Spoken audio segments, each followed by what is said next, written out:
안녕하세요. 치앙마이에서 살고 있는 유진입니다. 경제적 자유라고 하면 사람들마다 다 기준이 다르거든요. 저 같은 경우에는 제 기준에서 볼 때는 경제적 자유가 이루어졌다는 생각으로 지금 치앙마이에서 살고 있습니다. 그래서 그냥 소일거리 삼아서 이제 제가 여기서 몇 년 살다 보니까 얻어지는 주택 정보라든지 집 구하는 정보를 알려드릴 뿐인데, 본인 마음대로 제가 부동산 에이전트라느니 아니면 뭐 집을 구해달라는 이런 분들이 자꾸 생기니까 머리가 좀 아프네요. 그래서 그냥 일 없이 정보 알려드리는 거, 집 구하는 방법 알려드리고 이런 것들을 그냥 하지 말까 그런 생각도 자꾸 들기도 하네요. 오늘은 타운하우스라고 하는 건물의 형태를 한번 동영상으로 담아봤습니다. 제가 이런 물건을 지금 팔거나 아니면 렌트를 주려고 동영상을 올리는 게 아니니까 마음대로 오해하지 마시기 바랍니다. 타운하우스라는 개념은 쉽게 말하면 시내에 있는 건물인데 대지지분, 그러니까 땅을 포함해 가지고요, 1층에는 지금 이렇게 장사를 할, 뭔가 이제 가게를 할 수 있게 이런 공간이 있고요, 그리고 2층, 3층에는 주거 공간이 생기는 그런 개념의 어떤 건물의 형태라고 보시면 됩니다. 그러니까 대지지분, 그러니까 땅을 소유를 할 수 있기 때문에 결국 그러니까 태국인만 살 수 있는 거고요. 지금 영상에서 보시는 것처럼 이렇게 1층 공간은 웬만한 카페 큰 거는 못 하고요. 작은 음식점이나 이런 것들은 할 수 있는 충분한 공간이 나오는 뭐 그런 구조입니다. 그리고 이런 타운하우스의 특징이 한국에서는 가게를 할 때 렌트 임대를 해서 많이 하잖아요.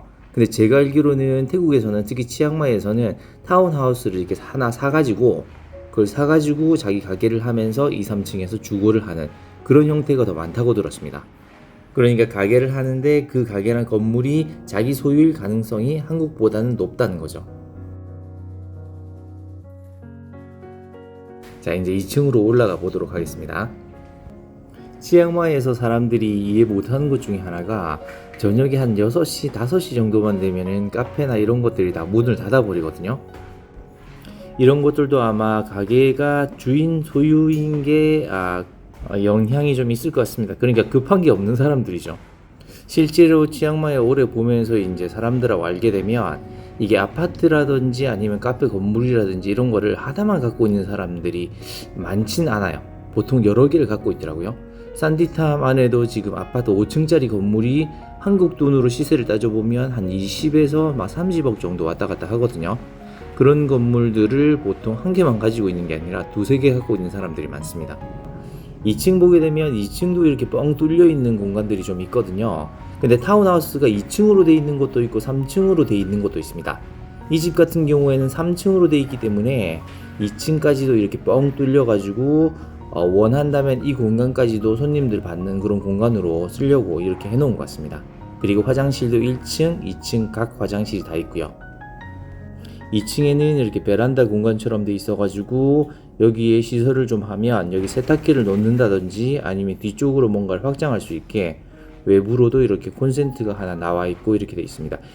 이게 1층 바깥에는 아무것도 없거든요. 이게 왜냐하면 치앙마이가 치안은 굉장히 안전한 편입니다. 소매치기는 없고 관광객한테는 되게 안전한 편인데 실제로 살아보면 좀 도둑이 조금은 있긴 있습니다. 그래서 문단속 같은 걸 잘 해야 되고요. 그래서 철문이라든지 그런 것도 좀 많고요. 그래서 1층에는 바깥으로 뭘 둘 수 있게 그렇게 돼 있진 않습니다. 2층에만 이렇게 돼 있습니다. 특히 현지인들이 사는 아파트라고 하는 공간이 있거든요. 거기 보면 오토바이들이 엄청 많이 있는데 밤에 그 오토바이를 훔쳐가는 사람들도 좀 있긴 있습니다. 그래서 경비원들이 밤에 상주하는 경우도 좀 있고요. 자, 이제 3층으로 올라가 보도록 하겠습니다. 올라가는 게 조금 힘이 드는데요. 건물이 층고가 높다 보니까 계단이 많아요. 이게 장점일 수도 있고 단점이 될 수도 있는데, 그런데 사는 것 자체는 층고가 높으면 집 안에 있을 때 느낌이 굉장히 좋습니다. 3층에도 이렇게 화장실이 따로 마련이 되어 있고요. 이 건물 3층에는 따로 베란다는 없습니다. 이거는 건물마다 다른 겁니다. 자, 이렇게 작은 방이 앞에 하나가 있습니다.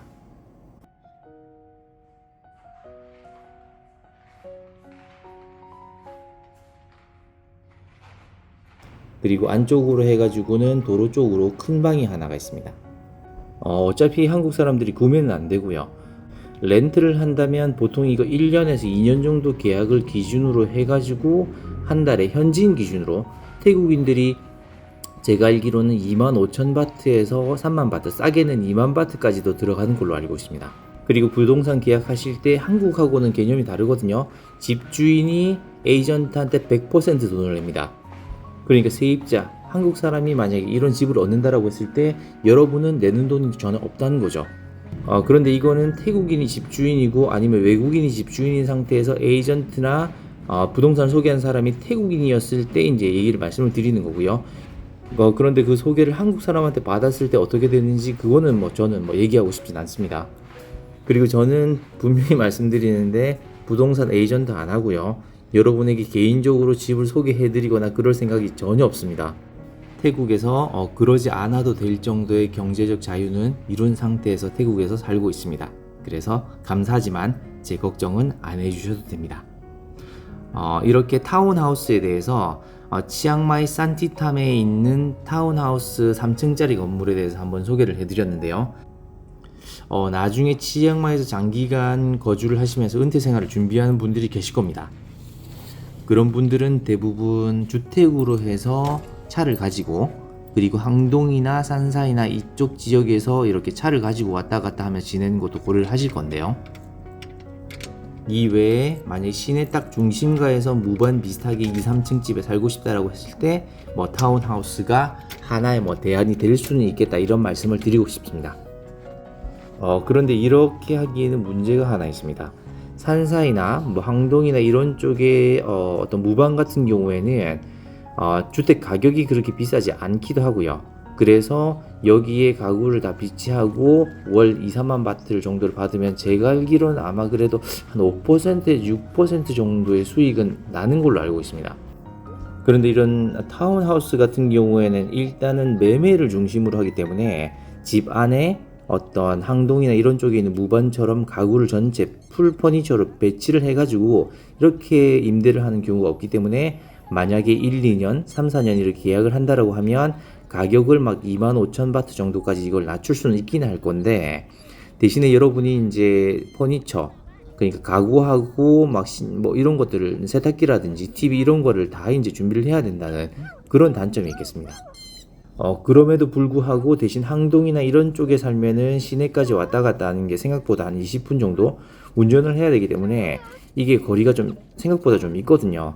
근데 치앙마이 안에서 산디탐 안에 딱 시내 중심가에 살면서 많은 걸 누리고 싶다라고 하면 이런 것들도 대안이 될 수는 있을 것 같습니다. 이번 영상도 여러분에게 도움이 되셨으면 좋겠습니다. 감사합니다. 다음 영상에서 다시 만나도록 하겠습니다.